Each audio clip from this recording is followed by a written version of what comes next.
న్యాయస్థానాల పట్ల ప్రజలకు ఉన్నటువంటి నమ్మకం ఇలాంటి విషయంలో సన్నగిల్లితే సామాన్యులు లా అండ్ ఆర్డర్ ఏమైపోతుంది? కోర్టుల పట్ల, పోలీసు వ్యవస్థ పట్ల సామాన్యులకి నమ్మకం లేని ఇలాంటి వ్యవస్థలో రేపొద్దున సామాన్యుడు విరక్తి కలిగితే, సామాన్యులు లా అండ్ ఆర్డర్ని ఒక ముఖ్యమంత్రి ఈ విధంగా వైలేట్ చేసి వ్యవస్థల మొత్తాన్ని తమ ఆధీనంలోకి తీసుకుంటే ఇంక ఈ దేశంలో డెమోక్రటిక్ కంట్రీ అని ఏంటి, ఈ దేశంలో డెమోక్రసీకి వాల్యూ ఏంటి అని ఒక సామాన్యుని అడిగితే దానికి సమాధానం చెప్పాల్సినటువంటి బాధ్యత ముఖ్యమంత్రిగా నీ మీద లేదా? పోనీ నేను అడిగితే సమాధానం చెప్పరు. ఈ దేశంలో అత్యధిక ధనిక సింహం అయినటువంటి మీరు ధనిక సింహం అవడానికి కారణం ఏంటి? మీకున్న ముఖ్యమంత్రి పదవి కాదా? మీరు దోచుకున్న డబ్బు కాదా? ఈరోజు మీ హెరిటేజ్ మూలాలు అవినీతితో కూడినటువంటి మూలాలు కాదా?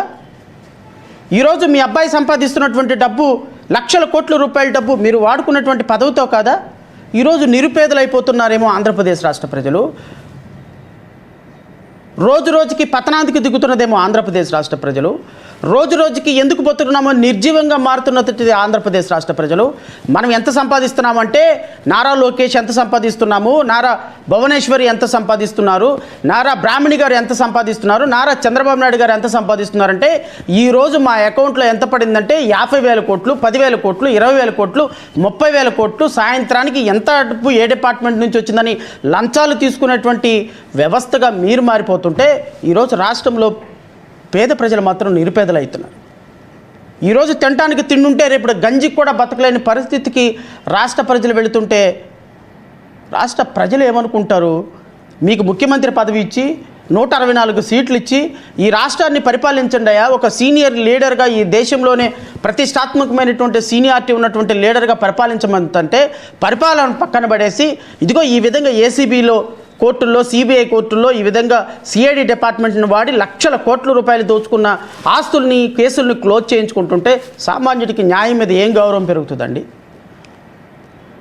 ఒక్కరోజు కోర్టుకు రాకపోతే వారెంట్ ఇచ్చి లోపలేసి నానా బీభత్సం చేసేటువంటి కోర్టులు ముఖ్యమంత్రి పట్ల ఇంత ఉదాసీన వైఖరి అవలంబిస్తుంటే రాష్ట్ర ప్రజలు ఏమనుకుంటారు?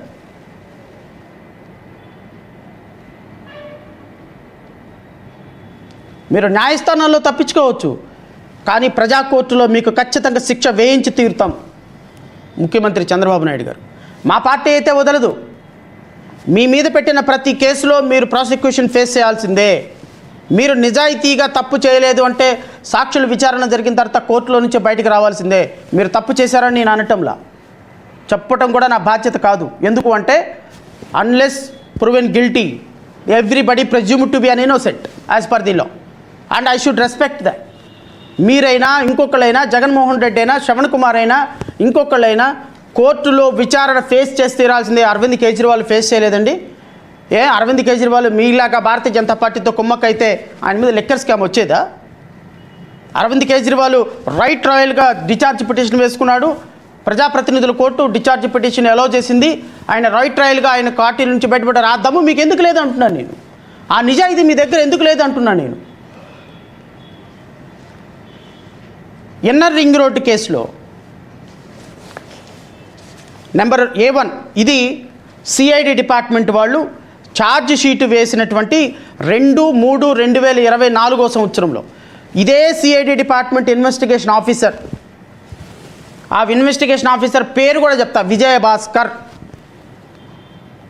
Deputy superintendent of police. ఈ విజయ భాస్కర్ అనే ఇన్వెస్టిగేషన్ ఆఫీసర్ 2024 మార్చి నెలలో ఇదే ఏసీబీ కోర్టులో ఏ విధంగా ఛార్జ్షీట్ వేసాడో నేను మీకు చదివి వినిపిస్తా. Number 1 Nara Chandrababu Naidu, number 2 Ponguluru Narayana, number 3 Lingamaneni Ramesh, number 4 Lingamaneni Venkata Surya Rajasekhar, number 5 Kokku Prabhu Venkata Anjan Kumar, number 6 Heritage Foods Private Limited, number 7 LEPL Projects Limited corporate office represented by Sri Venkata Srihari Varri, number 8 LEPL Infotech Private Limited, number 9 LEPL Smart City Private Limited represented by Lingamaneni Swarna Kumari, number 10 Lingamaneni Agriculture Developers Private Limited represented by Lingamaneni Swarnakumari, Director, MS Lingamaneni Agro Developers Private Limited, represented by Kakarla Vinay. Number 12, Jayani Estate Private Limited, represented by Lingamaneni Prashanti. Ramakrishna Housing Private Limited, represented by Anjani Kumar.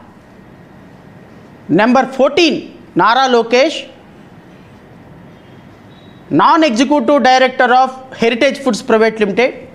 Number 15, Srimati Ponguluri Ramadevi, wife of P. Narayana, ante Narayana garu Srimati.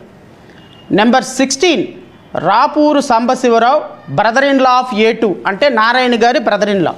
Number 17, Avula Munishankar, relative of A2, ante Narayana garu bandhuvu.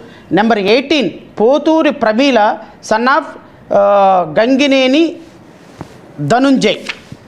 Number 19, Varun Kumar Kottapa, son of Bipin Gopala Krishna. ఈ 19 మంది కూడా దొంగలు, దుష్టులు, దోషులు. వీళ్ళందరూ కూడా ఈ inner ring road కేసులో డబ్బులు దోచుకున్నారు. 25,000 కోట్ల రూపాయల కుంభకోణం చేయడానికి ప్రయత్నం చేశారు. రాష్ట్ర ప్రభుత్వ ఖజానాకి సింగపూర్ కంపెనీని ఏర్పాటు చేసి రాష్ట్ర ప్రభుత్వ ఖజానాకి కొన్ని వందల కోట్ల రూపాయలు దోచిపెట్టారు. చెరుకూరి శ్రీధర్ అనేటువంటి ఒక ఐఏఎస్ ఆఫీసర్ని సిఆర్డిఏ కమిషనర్గా అపాయింట్ చేసి అసలు ఆయనకు అర్హత లేకపోయినా, ఎందుకు అంటే సిఆర్డిఏగా కమిషనర్గా పనిచేయాలి అంటే జీవో ప్రకారం ఒక కలెక్టర్గా పనిచేసి ఉండాలి ఏదైనా ఒక జిల్లాకి. ఈయన సబ్ కలెక్టర్గా మాత్రమే పనిచేస్తున్నాడు, కలెక్టర్గా పనిచేయలేదు. కాబట్టి కలెక్టర్గా పనిచేయని వ్యక్తిని వేసి తన ద్వారా వాళ్ళ ప్లాన్ని ఎగ్జిక్యూట్ చేయించి ఈ ఏవైతే చదివిన ఎక్యూజుల్లో 90% ఎక్యూజులు లింగమనేని కంపెనీకి అప్పటికే లింగమనేని వాళ్ళకి అప్పటికే 350 ఎకరాలు అమరావతి రాజధాని ప్రాంతంలో కొనుక్కొని ఉన్నారు. హెరిటేజ్ ఫుడ్స్ అంటే అప్పటికి ఎగ్జిక్యూటివ్ డైరెక్టర్గా ఉన్న నారా లోకేష్ ద్వారా కొన్ని వందల ఎకరాలు హెరిటేజ్ ఫుడ్స్కి కొనిపించారు. నారాయణకి సంబంధించినటువంటి ఆస్తులు, లింగమనేని రమేష్ గారికి సంబంధించిన ఆస్తులు, హెరిటేజ్కి సంబంధించిన ఆస్తులు అన్నీ కొనేసి రాజధాని ప్రాంతంలో Narayana as being a vice chairman of CRDA అంటే చంద్రబాబు నాయుడుకు చైర్మన్ ఆఫ్ ది సిఆర్డిఏగా వీళ్ళిద్దరూ కూడా ఆంధ్రప్రదేశ్ రాజధాని ప్రాంతంలో ఇన్నర్ రింగ్ రోడ్డు ఎటు నుంచి వెళ్ళాలి అనేటువంటి ఒక డిజైన్ మొత్తాన్ని, అంటే లింగమనేని రమేష్ కొన్న 350 ఎకరాలు, హెరిటేజ్ కొన్న 100 ఎకరాలు, నారాయణ గారు కొన్న 100 ఎకరాలు, వీళ్ళ 100 ఎకరాలు ఇన్నర్ రింగ్ రోడ్డు డిజైన్లో పోకుండా నిరుపేదలైనటువంటి ఇళ్ల నుంచి వాళ్ళు ఇచ్చిన భూముల్లో నుంచి, రైతుల భూముల్లో నుంచి ఇన్నర్ రింగ్ రోడ్డుని డిజైన్ చేసి నారా లోకేష్, భువనేశ్వరి గారు, లింగమనేని రమేష్ గారు, పొంగులూరు నారాయణ గారి భూముల్లో నుంచి, భూముల పక్క నుంచి ఇన్నర్ రింగ్ రోడ్డు వెళ్ళే విధంగా డిజైన్ చేసి 5 లక్షల రూపాయలు ఉన్న ఎకరాన్ని 50 కోట్ల రూపాయలు, 5 కోట్లు, 20 కోట్లు, 30 కోట్ల రూపాయలు. అంటే ఇన్నర్ రింగ్ రోడ్డు పడితే ఏమవుద్ది? ఇన్నర్ రింగ్ రోడ్డు నా భూమిలో కూడా వెళ్ళిందనుకోండి, 50 లక్షలు ఉన్న నా భూమికి 10 లక్షలు ఇస్తారు. అదే నా పక్క భూమి గుండా వెళ్ళిందనుకోండి, 50 లక్షలు ఉన్న ఎకరం అది 5 కోట్లు అవుద్దో 50 కోట్లు అవుద్దో తెలియదు. ఈ విధంగా వాళ్ళ వాస్తులు పెంచుకునేటువంటి ఒక దుర్మార్గకరమైనటువంటి ప్రయత్నం చేశారు. వీళ్ళందరి మీద ఛార్జ్ షీట్ వేసి ఇదే ఇన్వెస్టిగేషన్ ఆఫీసర్ రాసిన ఫైండింగ్ ఏంటో మీకు చదివి వినిపిస్తా. Thus, the above accused committed criminal breach of trust with a dishonest and fraudulent intention by corrupt and illegal means and by abusing their official position while holding offices as a public servants for obtaining a pecuniary advantage and without any public interest in pursuance of their criminal conspiracy with an intention to cheat by concealing the facts in furtherance of common intention done with a criminal knowledge and caused effect party by act and party by omission intentionally cooperated singly or jointly with other accused by disobeying the directions of the law knowingly with an intent to cause a pecuniary gain for themselves. Number 2, apart from this, a clear cause of large wrongful personal gain accused to number 2 with the support of